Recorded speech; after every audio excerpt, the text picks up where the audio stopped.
कर्नाटकमध्ये एक धक्कादायक घटना समोर आली आहे। एका फार्म हाऊस वरती 25 मानवी कवट्या आणि शेकडो हाडे सापडली आहेत। या घटनेने परिसरात भीतीचं वातावरण निर्माण झालंय।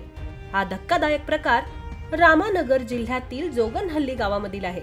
मिळालेल्या माहितीनुसार बलराम नावाच्या व्यक्तीने हे सर्व गुप्त पूजा करण्यासाठी जमवलं होतं। हा प्रकार पाहून पोलीसही चक्रावले। मिळालेल्या माहितीनुसार रविवारी रात्री जोगनहल्ली येथे बलराम नावाचा व्यक्ती स्मशानभूमीमध्ये पूजा करत होता। गावातील काही लोकांनी त्याला पाहिलं।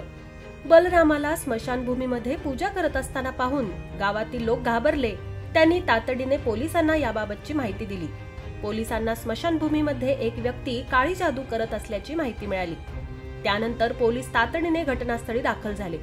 त्यांनी बलरामला ताब्यात घेतलं आहे। अशी पूजा का करत आहेस असा प्रश्न त्याला विचारला असता अनेक खळबळजनक बाबी समोर आल्या। बलरामने दिलेल्या माहितीनंतर त्यांच्या फार्म हाऊसवर पोलिसांनी शोध सुरू केला।